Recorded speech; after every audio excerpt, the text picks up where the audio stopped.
Today I put together some of the most terrifying big cat attacks covered on this channel so far. We'll tell you stories of man-eating Siberian tigers terrorizing a small village, a mountain lion in California who began preying on innocent mountain bikers, man-eating lions, and much more. Hit that like button and subscribe right now. These are the most terrifying, deadly big cat stories you will ever hear. Welcome to Final Affliction.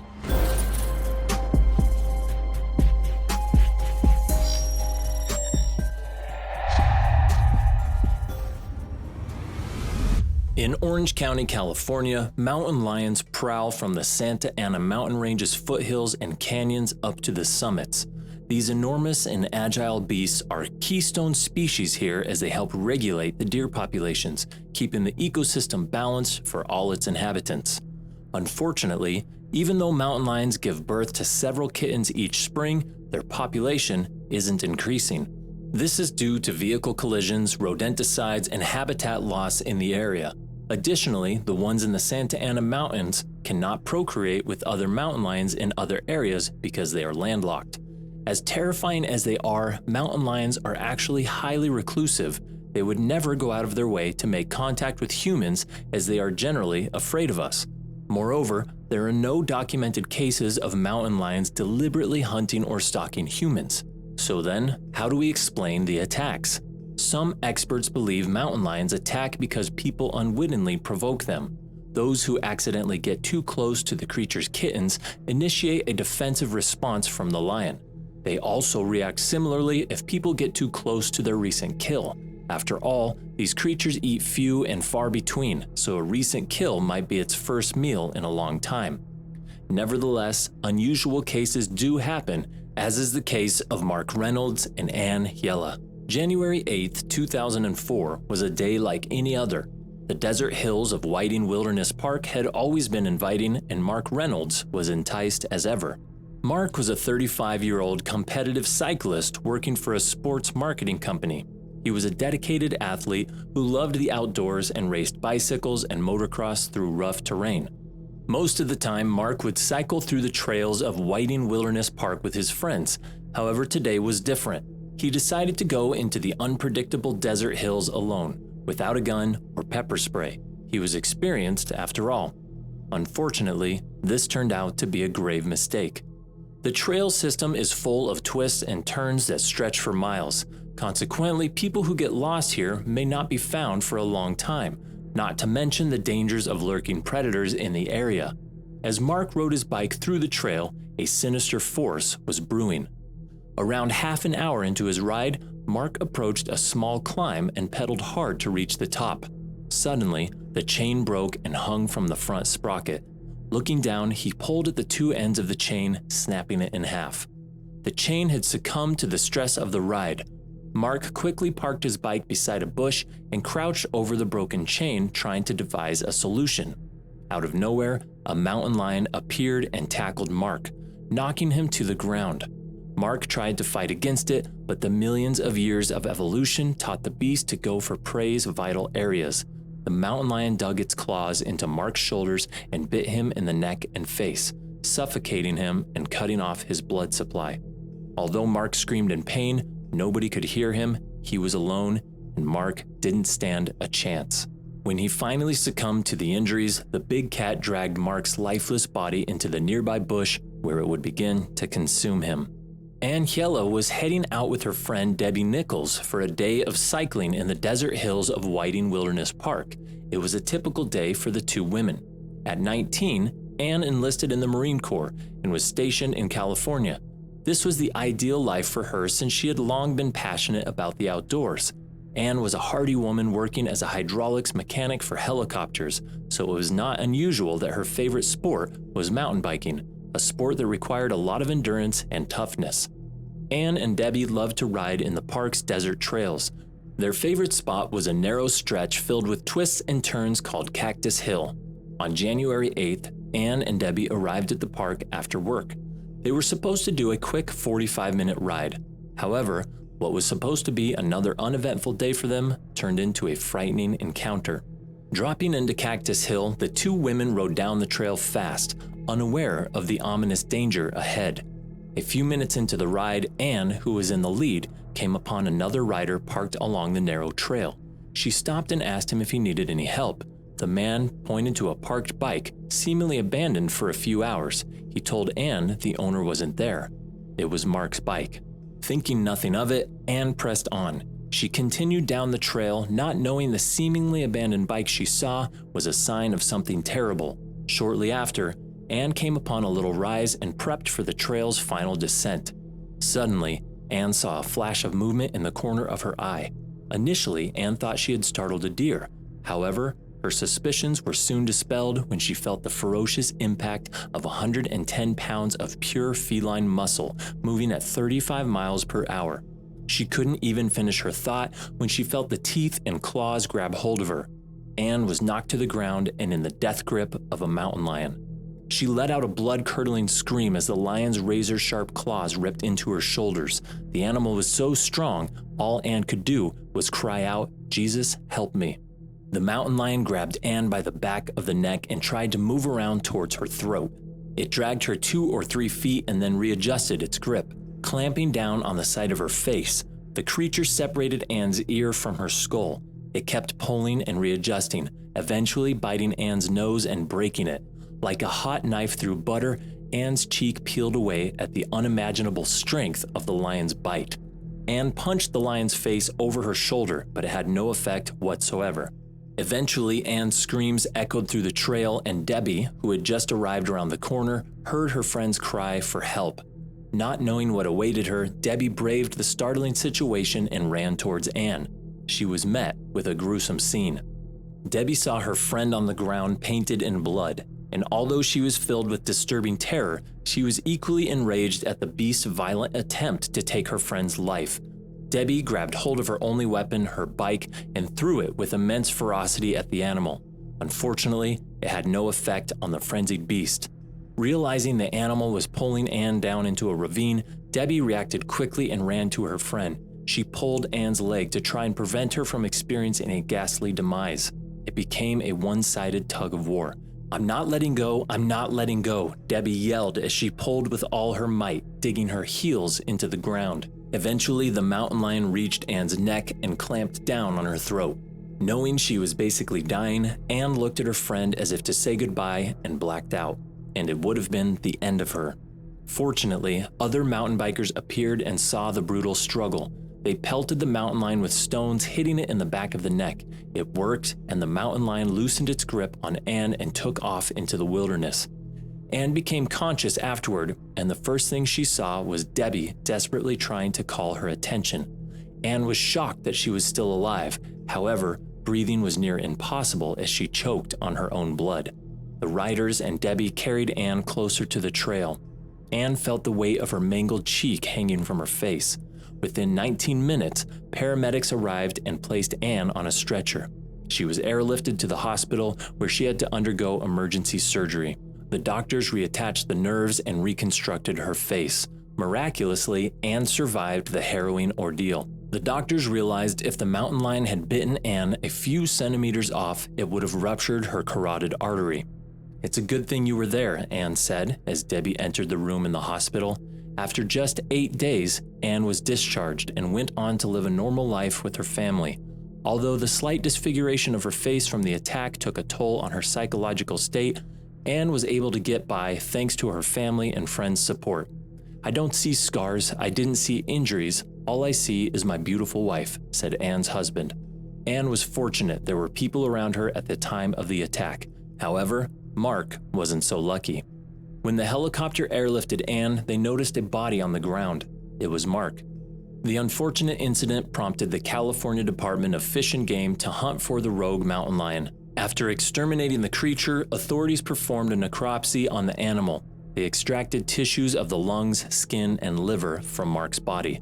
However, the question remains, why did the mountain lion attack? In Mark's case, it was probably because he was crouching as he fixed his bike.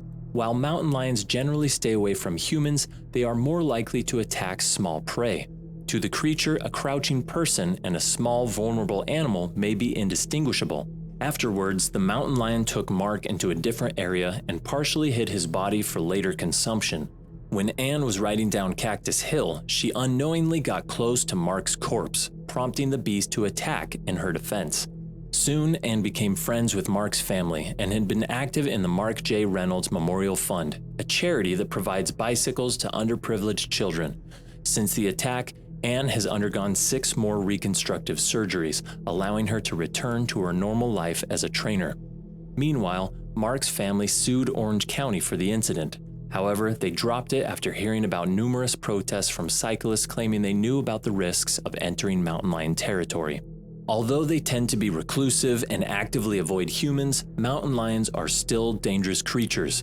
We should enter their territory with the utmost respect, doing everything in our power to take the necessary precautions.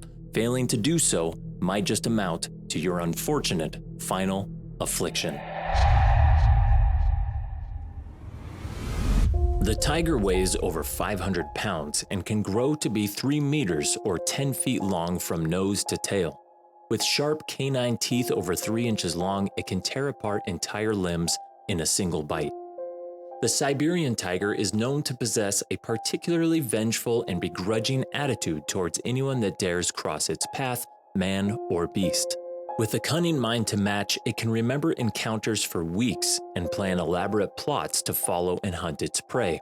Once a near-extinct species, the predator also known as the Amur tiger had come back to life through conservation efforts and repopulated the province of Primoria, near the world's largest undammed river, the Amur River. For decades, the tiger sat comfortably at the top of the food chain, feeding on moose, elk, and wild boar. That was until humans started populating the region, trying to scrape out a living in the dense taiga forests after the fall of the Soviet Union. Poachers realized the potential of this area, despite the fact that they had to settle among some of the most dangerous predators in the world. The meat of the Siberian tiger and the wild boar fetched good money in the black markets near the Chinese border, and for many like Markov, this was their only sustenance in the broken post-Soviet economy.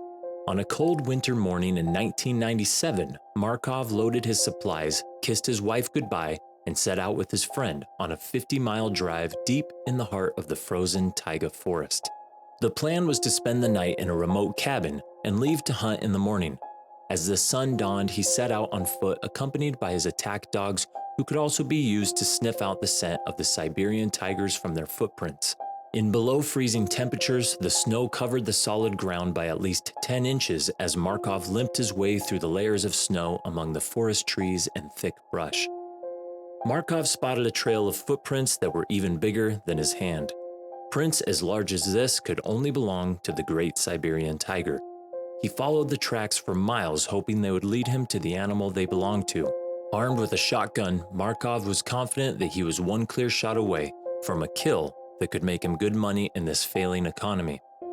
Then as he peered over one of the trees, he saw the enormous Siberian tiger feeding on a wild boar. It looked over at the man, locking eyes for a few seconds before going back to eating, refusing to let go of its kill. The fierce animal looked unfazed as its muscles rippled with every bite of flesh it pulled from the dead boar. Markov realized he was close enough to get the clear shot he needed. He raised his shotgun and fired a bullet straight into its torso. It was a sure hit, he thought. It was only a matter of time that the tiger would succumb to the fatal injury. He walked ahead, salvaged whatever meat he could from the carcass of the dead wild boar, and followed the tiger a few more miles as it limped away injured in the deep snow. The white snow made it easy to follow the blood trail, but he noticed it decreasing the farther he went along in its pursuit. It wasn't long afterwards that the trail stopped, and Markov was left standing alone in the snow with no idea of where the tiger was, dead or alive.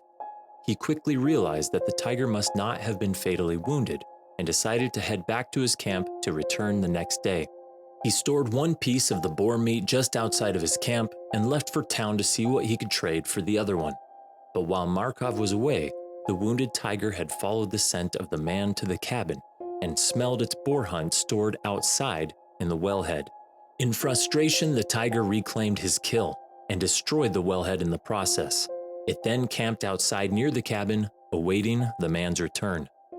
When Markov got back to the cabin, he noticed his dogs barking loudly and incessantly. trying to signal to him that something wasn't right. He peered through the window and saw the tiger at a distance. He called his dogs back into the cabin. If the injured tiger had still not left after reclaiming its boar meat, he was after more than just the boar meat. Markov realized that the animal had come for vengeance, and he could not afford to let it live once it had smelled his scent. He set up his gun through a shooting port in the wall and opened fire, wounding the tiger twice now from the same gun. It disappeared into the forest, still able to carry itself despite being shot several times. Markov decided to go to his friend Dunja's cabin not far away and drive away to safety with him in his car.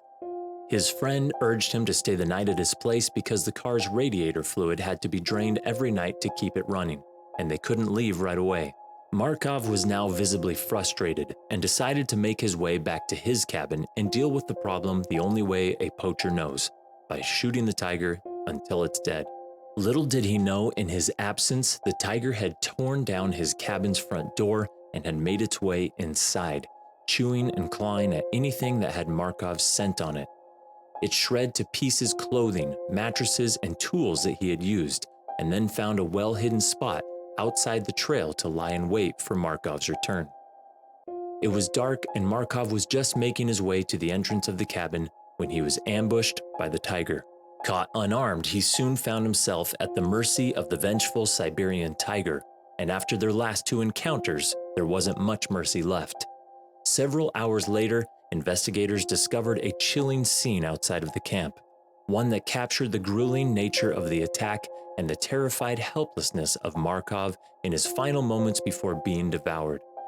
The snow around the scene had melted and flattened from the wrestling and wriggling that Markov must have tried while being eaten alive. There wasn't much to call Markov's body anyway. A few bones here, a pool of blood, red snow there. Some of his clothes were found several feet away. His shoes still carried his severed feet. His sleeves still held his detached arms. The tiger was momentarily pacified after tearing apart its hunter and headed downstream. Word had now gotten out of the man-eating Siberian tiger, and terrified poachers and settlers evacuated the taiga forest to escape the same fate as Markov. The only one still in the area was 25-year-old Andrei Pachutnya. He was a trapper who had set up traps in the forest to catch animals for their fur. Andrei's parents urged him not to leave the house to check his traps until the tiger had been found, but he did not heed any advice to stay inside and set out in the forest. In Andrei's absence, the tiger had found his cabin and thrashed it just like it did to Markov's cabin. The Siberian tiger seemed to want to follow and tear to pieces anything that smelled remotely human. Upon his return, he was ambushed by the tiger near a neighbor's cabin, nestled behind a mattress as if it had been lying in wait for him all along. There was not much fight or resistance. Andrei attempted to pull his shotgun from his shoulder and take aim, but the bullet refused to fire. In the harsh Russian winters, older guns were known to have ammunition failures from a frozen cartridge. His shotgun failed at the last moment he would have wanted it to. Andrei was now easy pickings for the Siberian tiger, as it jumped on top of him, leaving him little chance for a fight.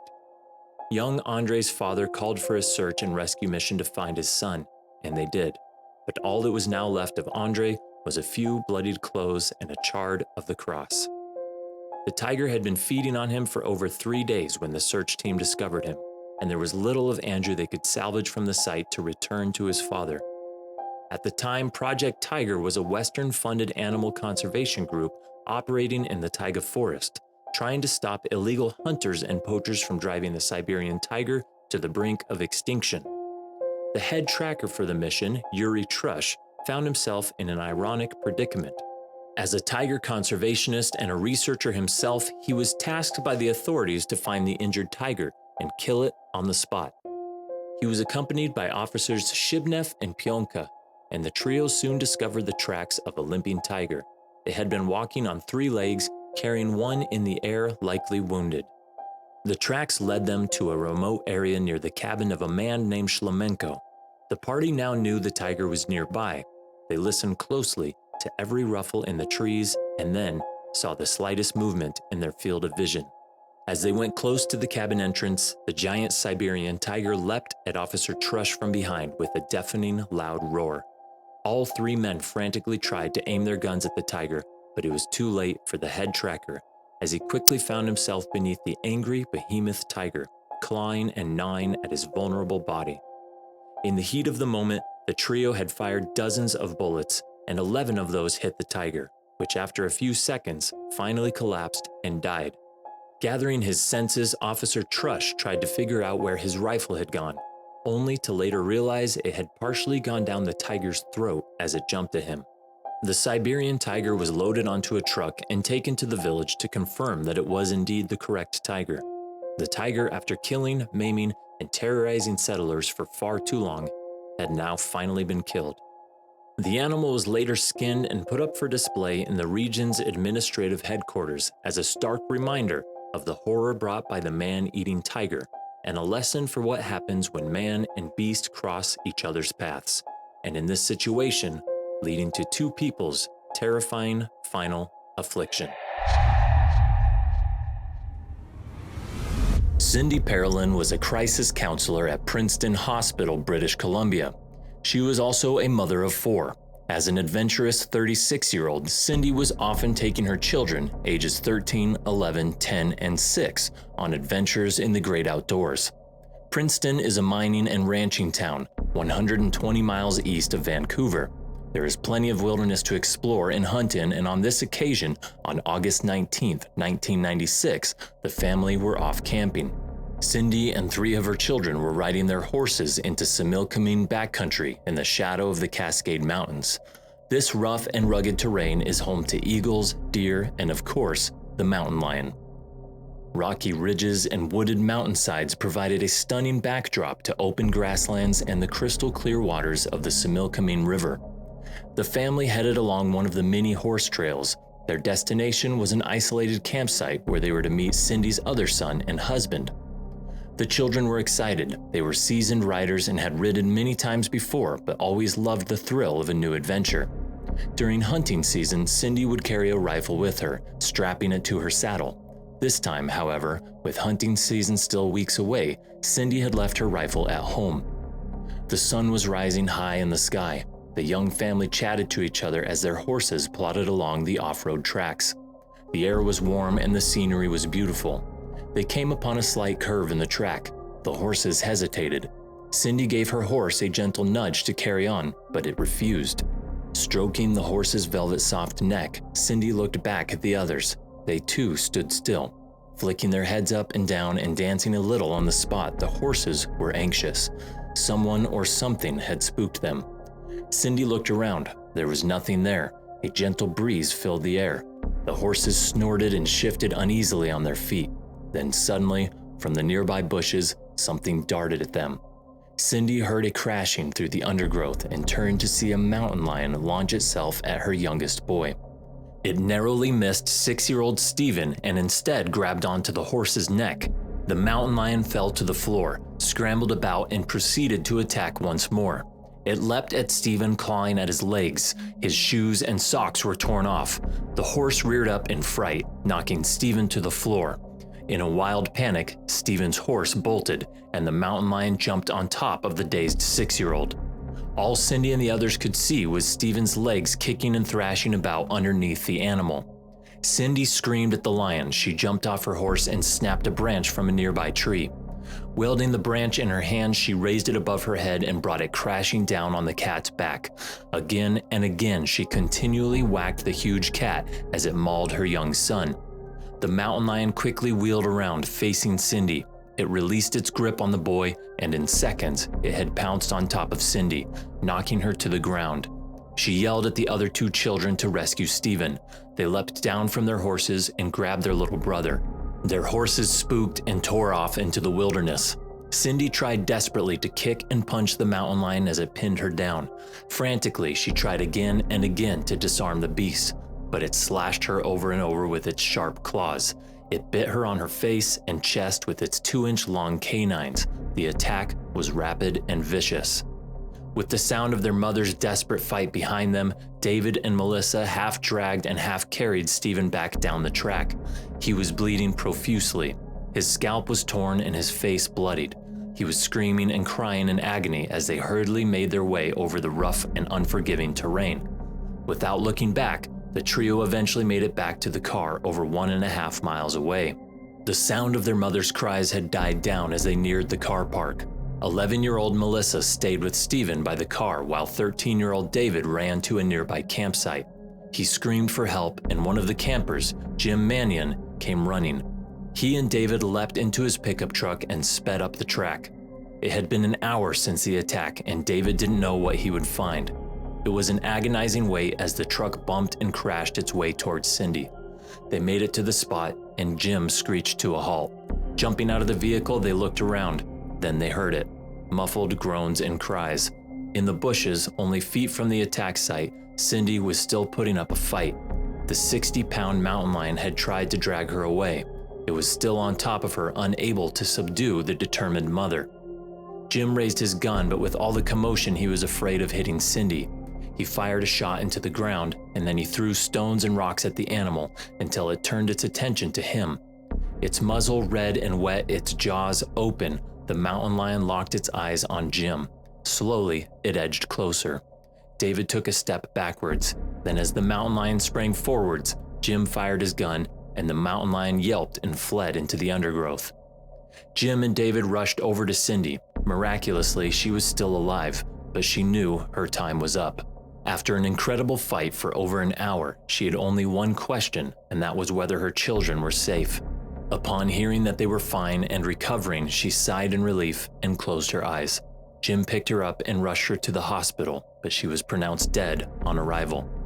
Stephen was taken to the same hospital. He had suffered significant tears to his scalp and required 70 stitches, but thanks to the heroic actions of his mom, he went on to make a full recovery. Conservation officers searched the attack site. They found the mountain lion lying dead in the undergrowth, 150 yards from where it had attacked Cindy. It had died from Jim's gunshot wound. The officers claimed that the mountain lion was a youngster that had probably recently been left by its mother. Hungry and being forced to fend for itself, it attacked opportunistically when it saw the family on horseback. The Governor General of Canada posthumously awarded Cindy the Star of Courage for her incredible bravery. Her loss was felt far and wide. Over 600 mourners attended her funeral, including Jim Mannion. She was a popular member of the community, and her courage was honored by so many for doing what every good mother would do: risk her life to save her children from meeting their final affliction. In eastern Russia lies Kamchatka Peninsula. This long spit of land stretches for over 770 miles and covers an area of over 100,000 square miles. This vast volcanic peninsula is breathtakingly beautiful, yet sometimes lethal.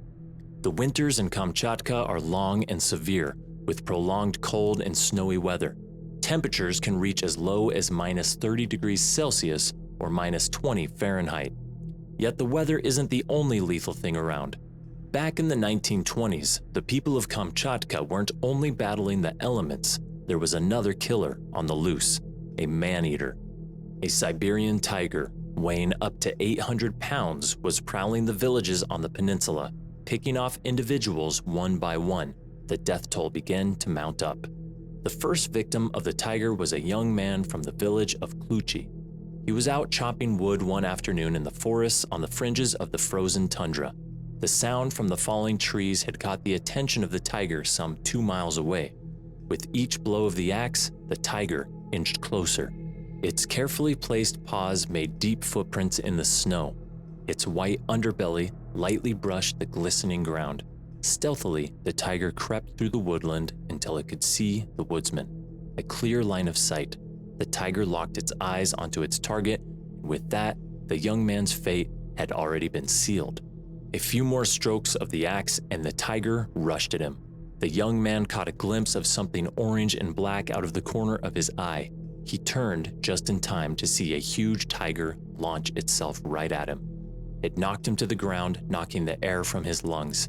He tried to fight back, but the sheer weight of the animal kept him pinned to the cold, hard snow. Then the bite came. The tiger wrapped its canines around the man's neck, crushing his windpipe. The man lay still in the snow. The tiger dragged the man's body into the woods to feast on him at its leisure. As the orange glow of the sun's last light faded onto the horizon, the icy tundra and surrounding woods fell into darkness. The man's wife raised the alarm when he did not return home that evening. A few of the villagers launched a search and rescue mission. Anyone left out after dark was unlikely to survive the night during Siberia's harsh winters. They walked straight to the site where the young man had been chopping wood. There was no sign of him, but his axe lay on the ground next to a pile of wood. Looking closer by torchlight, they spotted a trail of blood. It was leading into the woods. Cautiously, they followed it. Less than 200 yards into the trees, they found their fallen comrade. It was clear that he had been attacked and killed by a tiger. This was just the beginning. Over the next few months, 3 villages along the Kamchatka Peninsula were subjected to multiple tiger attacks. The tiger was indiscriminate. Villagers, young and old, were found savagely mauled yards from their houses. People went out to work in the fields, never to be seen again. That terrifying first winter lasted from October 1923 until April 1924 and claimed more than 15 lives. As spring sprung and the fields of snow and ice melted, more and more bodies were discovered. They all showed the characteristic signs of a tiger attack. Bloodied and dismembered, they lay scattered like rubbish on the icy plains. When the temperature began to warm the land, there was no sign of any more tiger attacks. People began to sigh in relief. Children were allowed to play outside once more, and farmers tended their fields without fear. It seemed the tiger had moved on. Maybe it had died or found new territory. Whatever had happened to it, people felt like they could breathe again and tried to put that devastating winter behind them. But this was not the end. As Kamchatka Peninsula descended once more into the harsh winter towards the end of 1924, the tiger struck again. This time, the elusive beast was bold. It was brazen. Not only did it pick off individuals who braved the outdoors, but terrifyingly, it began to enter people's homes. Like the devil himself, the tiger plucked people from their beds as they lay sleeping. In the dead of night, screams were heard throughout the village as time and time again, the tiger feasted. No one was safe. The communities plagued by death of loved ones called on the army to help. Not only did basic hunters try to track down the tiger, even a Red Army company came to the aid of the terrified villagers. The soldiers of the Soviet Union scoured the surrounding landscape for any signs of the beast. They were granted permission to use an aircraft to help them spot the tiger from the air. Eventually, a large tiger was tracked down and killed. The army celebrated the kill, posing for photos in front of the striped feline. It was an impressive animal, about 10 feet long and weighing 330 pounds. They were hailed heroes by the local communities, but the local hunters weren't convinced. When they inspected the dead tiger more closely, they felt a shudder run down their spines. Though an impressive tiger, the paws of this one weren't nearly big enough. The local hunters had seen the killer's paw prints in the snow before, and they had measured over 8 inches. This tiger didn't measure up. As winter descended on the villages towards the end of 1925, the attacks commenced once more. The villagers had been lulled into a false sense of security. The soldiers had given them hope, and now those hopes were dashed. They began to feel like this nightmare would never end. They began to feel that the tiger really was the devil. It evaded capture for the rest of the winter season, taking yet more innocent lives. The villagers grew weary. The only evidence left by the tiger, apart from the trail of corpses, was its footprints. Aside from being enormous, possibly belonging to one of the largest tigers ever to have lived, the footprints gave more information about the great animal. One of its 4 paw prints was less indented than the others, suggesting that the foot bore less weight. It was assumed that the animal had an injury and walked with an unusual gait. This could have explained the attacks. A predator that is less able to hunt its typical prey looks elsewhere. The villagers of Kamchatka Peninsula were easy targets. Lighter, slower, and less defensive than caribou, humans were there for the taking. After yet another wearisome winter, the tiger suddenly seemed to have vanished. Spring returned and the people cautiously went about their everyday business. When winter came in 1926, the locals braced themselves for another round of killings, but it never came. For 3 consecutive winters, the tiger had devoured the Russian people. Over 100 people were killed in 1923, 24, and 25. The remains of most were found days or even weeks later, but some simply vanished without a trace. Since then, and with generations gone by, people still talk of the winters when the devil came to town. No one knows what happened to the tiger. Perhaps it went off to find new hunting grounds. This seems unlikely though, as an apex predator with little to fear, a large territory with bountiful prey, it would be foolish to leave. Perhaps the tiger died, or perhaps it really was the devil, and the devil eventually returned to the fiery depths of hell after sending over 100 innocent people to their unfortunate final affliction. John Henry Patterson arrived in Mombasa, British East Africa on March 1, 1898. He was greeted by the magnificent fortress, Fort Jesus, built to protect the city's residents. After all, Mombasa connected the rivers to the Indian Ocean, allowing anyone controlling the vital port to have influence and power over maritime trade. Unsurprisingly, the beautiful port had a bloody history. It was captured and recaptured by the Portuguese and the sultans throughout the 1600s, changing hands at least 9 times. In 1895, the British finally bought Fort Jesus and were keen on keeping it that way. They decided to build a 1,000-kilometer railway across the land, starting at Mombasa all the way to Busha in 1896. This was the reason Patterson, a lieutenant colonel in the British Army known for his fearlessness and competence, was sent there. He was commissioned by the London-based Uganda Railway Committee to ensure the British investment was going as planned. After spending nearly a week in Mombasa, the anxious Patterson finally received marching orders in the form of a letter instructing him to oversee the construction of a bridge over the Tsavo River. Ideally, he would see its completion before the railway was completed from the opposite end. Patterson rode the train out of Mombasa and was immediately love-struck by the lush vegetation surrounding the area. However, upon entering the Taru Desert, the environment drastically shifted into something desolate, dead even. Perhaps it was a foreshadowing of the darkness to come. Patterson arrived at Tsavo by sunset the following day. From a distance, he could see the 8,000 Indian laborers encamped 7 miles out from the unfinished railway's end. Within the same evening, the first attacks happened. When Patterson first heard about the reports of a lion attack, he completely dismissed it. After all, the railroad workers were paid handsomely, and many had years' worth of Indian rupees in their possession. Consequently, Patterson suspected the missing worker was murdered by his fellows and subsequently thrown into the wilderness since there was no corpse. However, this all changed after a terrifying incident. One of the first few people Patterson met in Tsavo was an officer named Singh, an Indian warrior contracted to protect the railroad workers from various threats. One morning, a frantic man woke Patterson up from his tent, telling him that an enormous lion had mauled and seized Singh.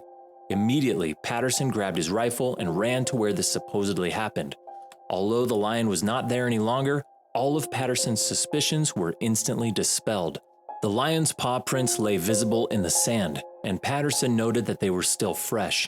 Meanwhile, Singh's heels painted desperate furrows into the sand, mapping the direction towards absolute darkness where he was taken. Patterson asked one of the workmen who witnessed everything. According to the man, as he slept beside Singh inside the tent, the beast reared its devilish head into the door. The lion looked at the man, paralyzing him with fear, and then decided to maul the unfortunate warrior by the throat. Though Singh desperately cried out, he was no match for the powerful jaws of the frenzied creature. The man inside the tent could do nothing else but listen to Singh's whimpers from outside.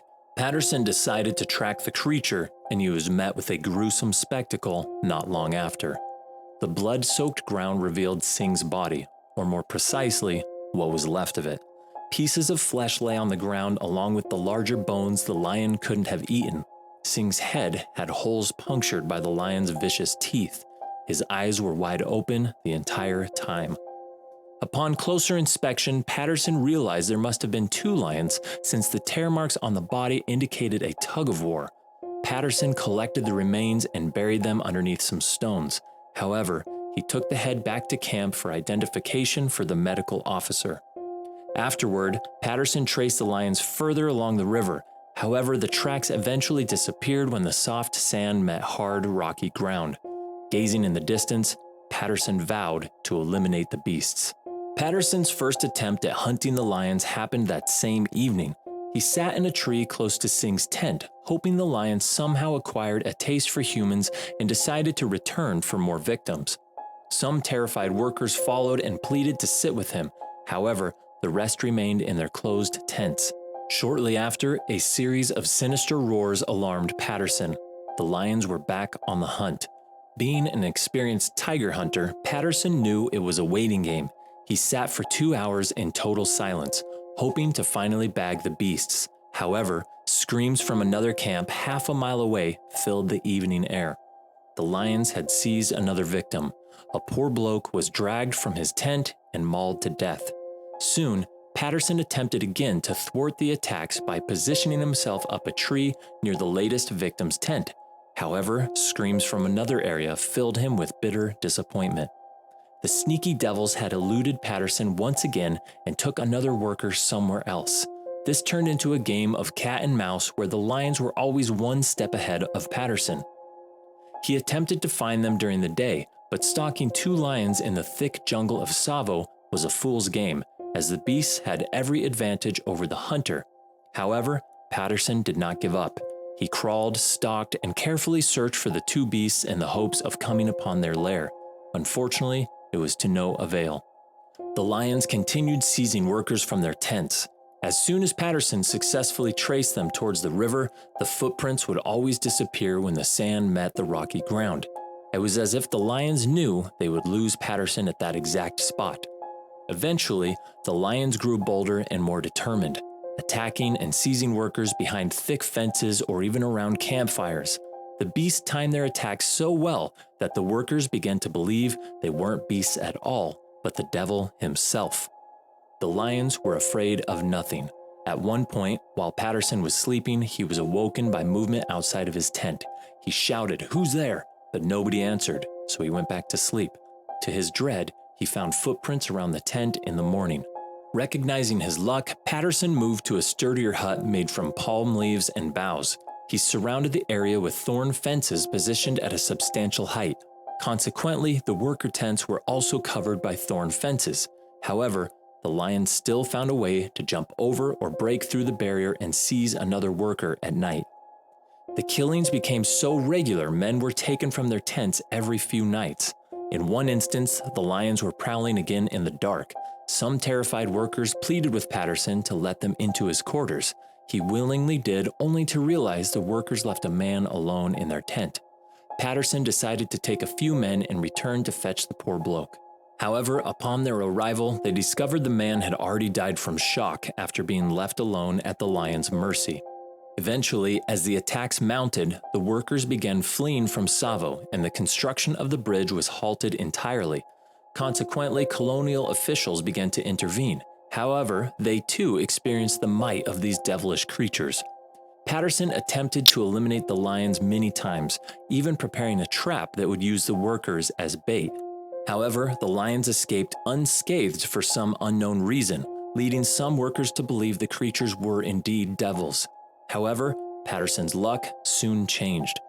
Following a botched attempt when his gun misfired, Patterson propped a wooden stage some 10 feet away from a donkey's carcass previously killed by one of the lions. At 12 feet high, Patterson waited patiently during the night. Suddenly, one of the lions began stalking Patterson instead of the dead donkey. The creature edged nearer and nearer, and eventually, Patterson could make out the lion's form. He let loose a shot, and a terrifying roar pierced through the air. Hearing the pained creature struggle, Patterson followed through with multiple shots. Finally, the growls subsided into deep sighs and halted completely. Patterson had exorcised the devil.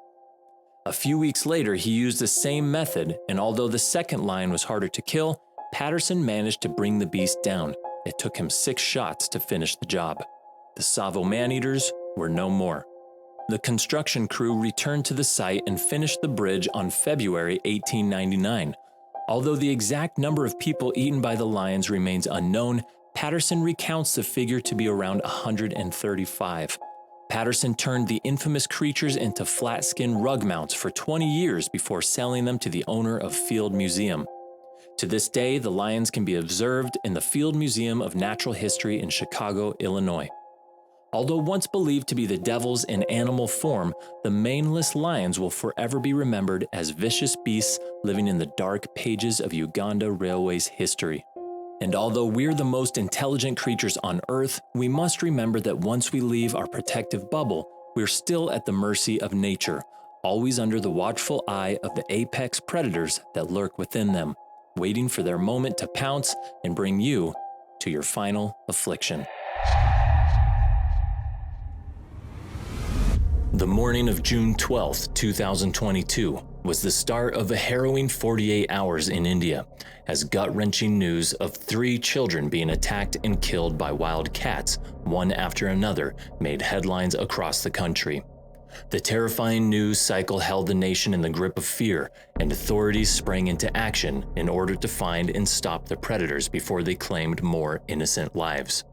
The attacks happened near the town of Uri, which is a rapidly expanding human settlement in the dense pine forests of the Kashmir Valley. Over a third of the area is covered in trees, surrounded by tall mountains and flowing rivers characteristic of northern India. Apart from being a hotbed of political conflict, the town of Uri is also known as one of the most dangerous places in the world for leopard attacks. These wild cats are the apex predators of the forests surrounding the city and are responsible for hundreds of human fatalities over the years. Leopards are regarded as some of the smallest of wildcat species, but their incredible speed and agility makes up for what they lack in size. They can weigh more than 70 pounds and be over 4 feet in length. These predators have a set of 32 razor-sharp teeth, including canines and incisors over 2 inches in length that can pierce through flesh and deliver crushing bites to the victim's neck to kill it as swiftly as possible. With great night vision and ability to climb trees, the leopard can hunt its prey wherever it finds them, be it on the tall tree trunks or the deep burrows of small mammals.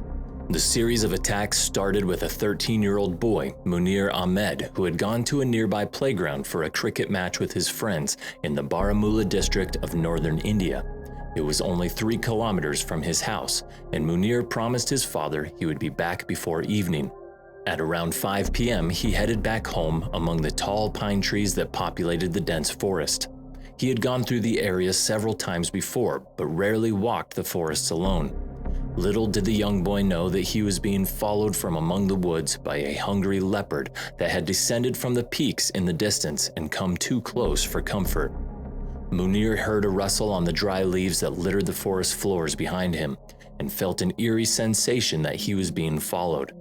He looked back nervously, quickening his steps and darting his eyes on the treetops searching for the source of the sound. He was frightened and alone and tried to gather up the courage to run. Then he heard a growl on his left side and was jumped by a spotted leopard much larger in size than himself. The animal immediately went for the boy's neck, but his collar and sweater momentarily protected him. Munir let out screams of terror, calling for help for anyone he hoped would be listening. The leopard clawed away at him, scratching his face and limbs into a bloodied mess. The animal again aimed for the neck, this time successfully plunging his canines into his flesh. That was the final blow. Munir became the first victim, while paralyzed and unable to scream. The predator gripped him in its jaws and dragged him into the forest to be devoured. Munir's father awaited his return, but every passing minute quickened his heartbeat in concern for his son. It was getting dark and he still hadn't come home. Munir's father ventured out into the woods to find him, and what he saw haunts him to this very day. The dead, mauled carcass of his son lying in a pool of blood among the trees. He mustered courage to take a closer look, and at a glance at his shirt confirmed that it was indeed his own son. The helpless father pleaded him to wake up, but to no avail. He carried him into the town screaming, alerting authorities and police, who realized that something had gone terribly wrong. The very next morning, the city was hit by the shocking news of another brutal leopard attack. 14-year-old Shahid Ahmed had been feeding cattle at his family's farmhouse at 7 in the morning. The cattle and lambs had attracted predators from the forest before, But this time, the wild cat was out for a human victim. The young boy had been grazing cattle on the field near his farm when he was ambushed by a leopard from behind. It sprinted toward him with sheer speed, growling ferociously and terrifying the young boy out of his senses. The frightened 14-year-old screamed at the top of his lungs, awakening his parents in the rooms a few hundred feet away. But within these short minutes, the animal had done more than enough damage to him. The boy had deep scratches on his abdomen from the leopard's razor-sharp claws, exposing his vitals. There were also bite marks on his neck from where he was bleeding profusely. Nerve damage and the blood loss left him unable to move or speak, leaving it to the parents to decipher what exactly had transpired. The leopard had run off after dragging him several meters away, and the boy's family picked him up and transported their wounded and bloodied son to the nearest hospital. Only a few hours later, 14-year-old Shahid breathed his last breath in the ICU, devastating his friends and family beyond consolation. His father still shudders, recounting the scene when he first ran to his dying son, and said that his meek and muffled screams of pain still echo in his mind and haunt him in his dreams. The city was still jolted by the news of these two vicious attacks when on Tuesday, another young girl was reported missing in the forests outside of Yuri. 12-year-old Rutba Manzoor had been playing in the garden outside her house in the afternoon when she was pounced on by a leopard and dragged into the forest several meters away. The little girl could do nothing in resistance but let out screams that were quickly muted after the animal bit her neck. After several minutes passed and Rutba still hadn't come home, her parents peered out the window to call her back, but she was nowhere to be seen. They frantically ran outside, fearing the worst, but could not see their daughter anywhere. She remained missing for over 3 hours as the town gathered and searched the nearby forests for any sign of the little girl. Little did they know that they would indeed soon find her, but as a half-eaten and bloodied corpse lying beside a tree. Rutba's brother first discovered her body and tried to make sure his parents never saw the condition she was in.